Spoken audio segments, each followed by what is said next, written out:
आज जब शाहरुख खान का बेटा आर्यन खान अपनी फिल्म लेकर आ रहा है तो भी न्यूयॉर्क की सड़कों से लेकर मुंबई के मन्नत तक सिर्फ एक सुपरस्टार है एसआरके। वो हीरो नहीं बल्कि एक इमोशन है। लेकिन आखिर ऐसा क्या है जो एसआरके में कि बॉलीवुड का नाम जब भी अमेरिका में लिया जाता है तो सबसे पहला चेहरा जो लोगों के दिमाग में आता है वो शाहरुख खान होता है। दिल्ली का एक मिडिल क्लास लड़का जिसने मुंबई में स्टारडम पाया और आज न्यूयॉर्क से लेकर लॉस एंजलिस तक लोग उसे किंग खान कहकर बुलाते हैं। अमेरिकन ऑडियंस उनसे इतना कनेक्ट क्यों करती है वही आज हम इस वीडियो में समझेंगे। ये हमारी एसआरके की सीरीज की दूसरी वीडियो है।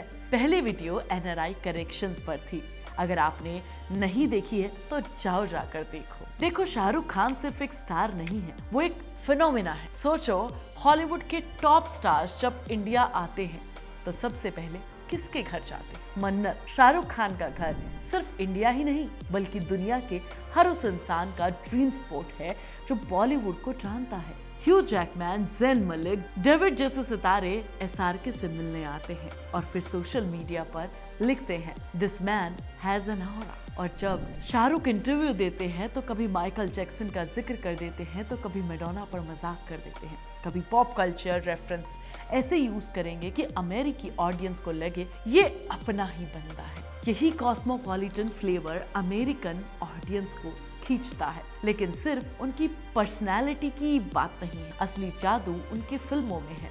माय नेम इज खान ये फिल्म अमेरिका के लिए सिर्फ एक मूवी नहीं बल्कि एक आईना थी। 9/11 का डर, मुस्लिम होने की पहचान, नस्ल भेद का दर्द, ये बात सारी की सारी अमेरिका के हर उस इंसान ने महसूस की जो शाहरुख खान का कैरेक्टर कहता है my name is Khan and I am not a terrorist. तो उस पल थिएटर में बैठे अमेरिकी ऑडियंस ताली बजाते हैं क्योंकि वो दर्द उनका भी था और उसको बढ़ाया वहाँ की अमेरिका की मीडिया ने जिसे इस फिल्म को फुल कवरेज दिया।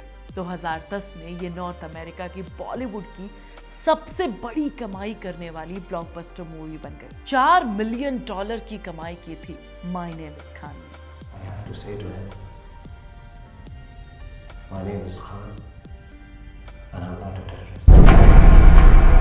चक दे इंडिया। बाहर से ये फिल्म हॉकी और स्पोर्ट्स की कहानी लगती है लेकिन असल में ये हर उस इंसान की कहानी है जिसने संघर्ष किया हो। ये थी एक टीम वर्क की कहानी, हार न मानने की कहानी, लड़ते रहने की कहानी। और अमेरिका में बैठे एशियन कम्युनिटी या किसी भी इमिग्रेंट ने इस फिल्म को देखा और सोचा तो कहा कि ये मेरी कहानी। यही तो यूनिवर्सिटी है एसआरके की फिल्मों की। तुम मुंबई में बैठकर देखो या शिकागो में, इमोशन वही है, जद्दोजहद वही, जीत की खुशी वही है।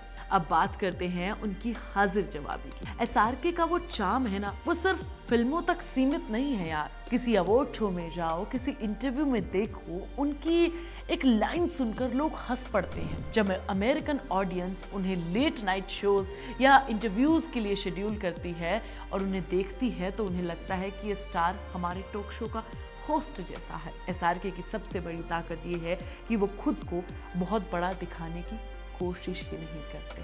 वो चाहे न्यूयॉर्क के स्टेज पर हो या मुंबई की गली में, वो हमेशा रिलेटेबल लगते हैं। यही वजह है कि अमेरिकन ऑडियंस उन्हें सिर्फ एक इंडियन सुपरस्टार नहीं मानती है बल्कि एक ग्लोबल आइकन मानती है। अब एक और एंगल से समझते हैं। हॉलीवुड स्टार्स भी शाहरुख खान से इम्प्रेस होते हैं क्योंकि वो सिर्फ इंडियन फिल्मों तक सीमित नहीं रहते।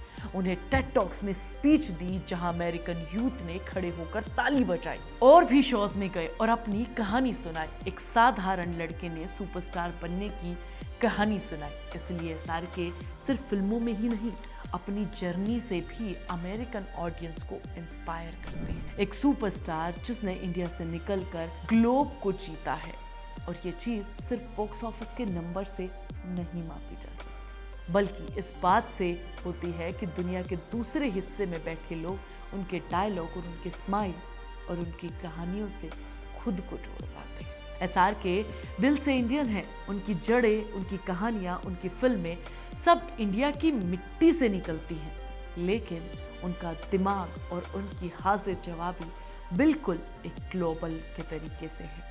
यही मिक्स उन्हें यूनिक बनाता है। अमेरिका में लोग उन्हें सिर्फ इसलिए नहीं जानते क्योंकि वो बॉलीवुड स्टार है, बल्कि इसलिए जानते हैं क्योंकि एसआरके ने अपनी पर्सनालिटी को एक ऐसे ब्रिज के तरीके से बना दिया जो इंडिया को अमेरिका से जोड़ देता है। आज के टाइम में अमेरिका की यंग जनरेशन इंडिया आ रही है, बॉलीवुड को नेटफ्लिक्स पर देख रही है, इंस्टाग्राम पर एसआरके के क्लिप्स शेयर कर रही है। एसआरके इंडिया का फेस बन गए हैं। अब सवाल ये उठता है कि क्या एसआरके की एक ग्लोबल अपील हमेशा ऐसी ही रहेगी? देखो, सच तो ये है कि एसआरके ने अपने करियर के उतार चढ़ाव देखे हैं, लेकिन जब भी वो स्क्रीन पर आते हैं, चाहे पठान हो जवान हो, वो सिर्फ इंडिया नहीं बल्कि ग्लोबल बॉक्स ऑफिस को हिला देते हैं। और अमेरिका की पब्लिक जो बड़े बड़े सुपर हीरोज देखने की आदी है, वो एसआरके की एक स्माइल पर टिकट खरीद लेती, क्योंकि सुपरमैन, बैटमैन, स्पाइडरमैन तो सबने देखे हैं, लेकिन शाहरुख खान वो जो दिल जीतते हैं उनको भी देखना तो बनता ही है। तो यही एसआरके की ग्लोबल अपील का जादू है, इंडियन दिल से ग्लोबल दिमाग से। ऐसी शख्सियत जो हॉलीवुड के रेड कारपेट पर भी उतनी ही चमकती है जितना मुंबई की गलियों। और इसीलिए जब भी अमेरिका में बॉलीवुड की बात होती है, एक ही नाम सबसे ऊंचा सुनाई देता है, Shahrukh Khan, the king of hearts, अब द किंग ऑफ वर्ल्ड हो चुका है ना? एग्री करते हो तो कमेंट में जरूर बताना। सुहानी तुम्हें नेक्स्ट वीडियो में मिलेगी, तब तक तुम चैनल को सब्सक्राइब कर लेना, वीडियो को लाइक और शेयर कर लेना, और प्लीज एसआरके के फैन हो तो हार्ट जरूर बनाना।